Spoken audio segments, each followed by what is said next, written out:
It's going to be a little friendly fire because I got an issue with our morning show. Why is that friendly? Yeah, maybe you're right. But we're all under the same brand. Yes, we are. I don't have any problems with them on a personal level. It's just Not what you said during the break. It's just their opinions that are bothering me. So, and they're not the only ones. I've seen this across social media. I know there's some fans who feel this way. And I talked about it yesterday. When things go well with the offense, everybody just gives the credit to the players. When things go badly with the offense, everyone starts to scream, fire the offensive coordinator. Get rid of the head coach. They don't know what they're doing. We saw it Sunday against the Vikings, and we saw it against the Rams in that second half. Oh, well, Patullo could not have been calling the plays. Like, that was the agenda there. Oh, well, the offense looked good. It couldn't be Patullo, right? How could it be Kevin Patullo? Now, we heard the same thing again following Sunday's game against the Vikings.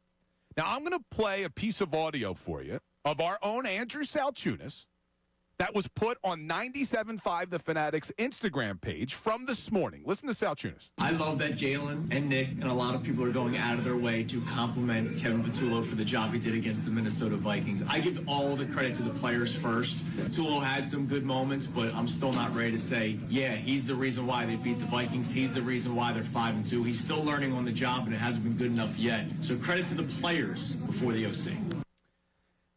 Okay. What? I said yesterday, the one thing that you have to do is if the offense is going well, you have to credit everybody. That doesn't include just the 11 guys that are on the field. That includes the coaching staff. Because you can't go different directions. They're all one unit. Here is the problem with that opinion from Salciunas. And again, he's not the only one. We're getting texts about it. I've seen it all over social.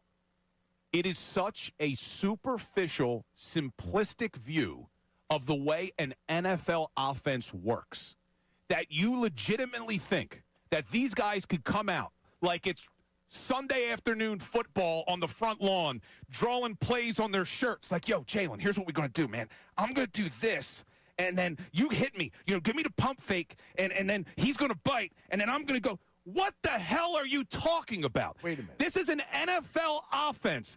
And when you look at what Devontae Smith did, because everyone's talking about the Devontae Smith 79-yard touchdown, all right? Everyone's talking about that. Oh, well, Devontae called it. Oh, Devontae told them to run it at halftime. Do you know why he told them to run it at halftime?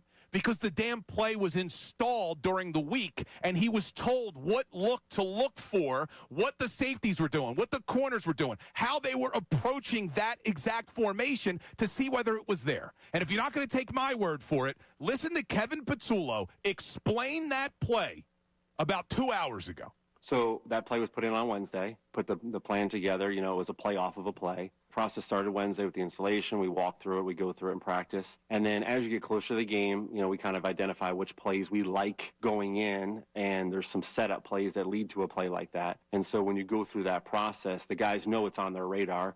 And obviously that was one that potentially could go to him or to AJ, so they're both on high alert for like, hey, if this gets called, this is my deal. What was going on early in the game was we had some formations and some plays that kind of set up the looks potentially. And what's great about our team is their football IQs are so high. So when I ask them a question like, hey, what can you run, what I need you to run here, what this leverage is, the guys are really good about identifying what they're seeing and telling me. So, once we got the question asked and he answered it, then it was a matter of like, okay, can we protect this and get this done properly with what they're doing? So then you got to go to the O-line and the communication goes from there. So all the guys are on the same page because once that play gets brought up, they know what we're trying to do. And then it's a matter of finding the proper window to get it called. And at halftime, it was one of the plays that we discussed that we're going to come up early if we get the right opportunity, and it presented itself.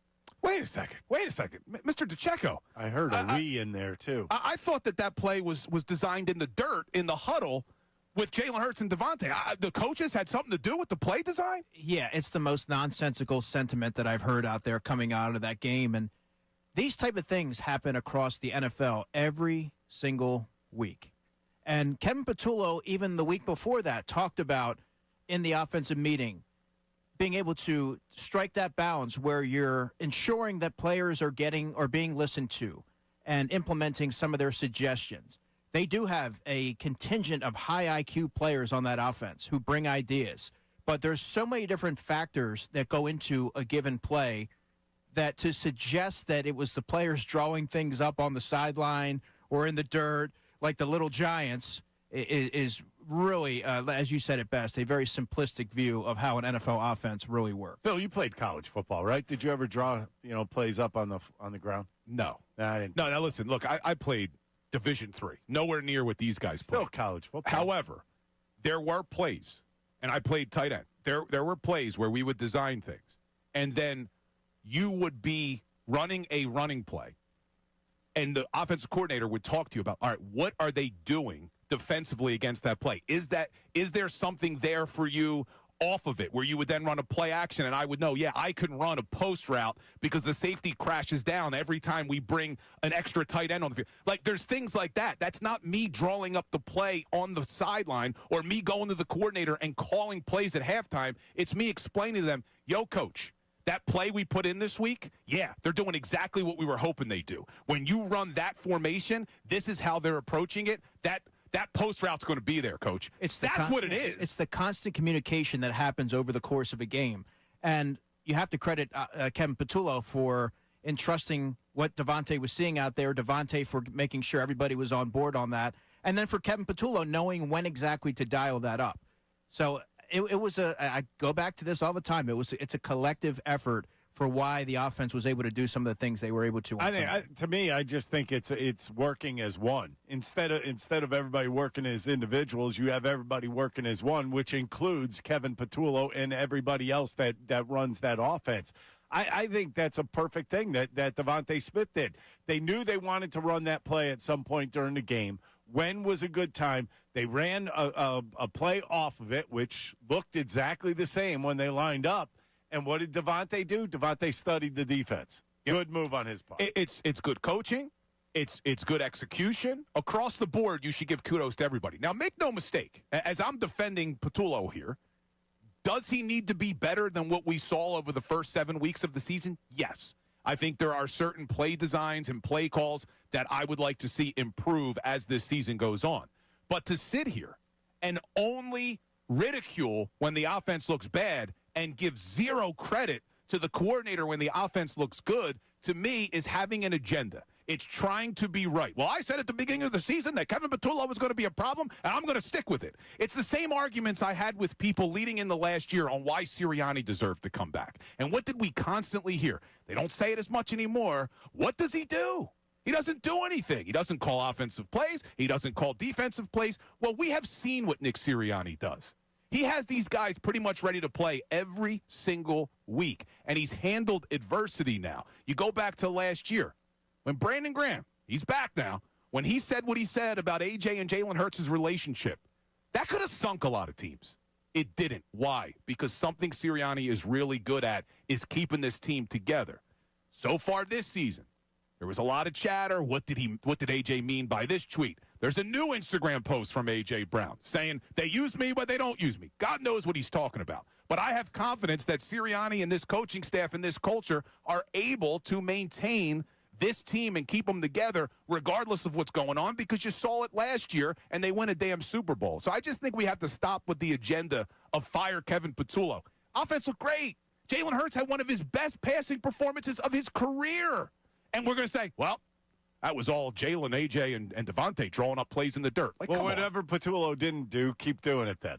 Come on now. Right? I mean, this is ridiculous. I don't know. Listen, I love you. It's ridiculous. I love you, Andrew Salciunas. No, that's I just not what disagree you said. with you. Yeah, I don't played. He probably never played the game of football. Listen, I don't go there. There are people who haven't played the game who can still analyze the game. It's just that when you say things like that, it does sound like it is a superficial, simplistic view of the way an NFL offense works. That's all. You have to install the plays. You install plays that flow off of other plays, and that was a great play design. Like, let's just give credit to everybody. Patullo getting to it, installing it, Devontae understanding what they were trying to do, bringing it to Patullo, being open-minded enough to listen to your players, the offensive line blocking effectively, Jalen throws an absolute dime. I mean, there was just so much to love about it. Why can't everybody – we'll just give credit to everyone who was involved. Because not giving credit to the coaches. Let's face it. Don't give credit to the coach. A lot of people hate watch. Yeah, they do. Maybe this happens every single week in the NFL. the Eagles aren't unique in this. They are unique in the sense that they have playmakers across the board who all have a very high IQ and understanding of what defenses are trying to do, and they're able to convey that to the OC, and then they're able to get on the same page and figure out when, in fact, to dial it up. Yeah, I got a lot of bones to pick with our morning show. What's up, everybody? It's Bill Colarulo from Unfiltered with Ricky Bo and Bill Colarulo. Thanks for watching. Make sure you're subscribed to our YouTube channel because we post a ton of content. It's not just what you hear on air. We're posting content all day long. We do some things before the show, after the show, even stuff during the show. So subscribe, like, do whatever you got to do. We got all this content coming to you every single day.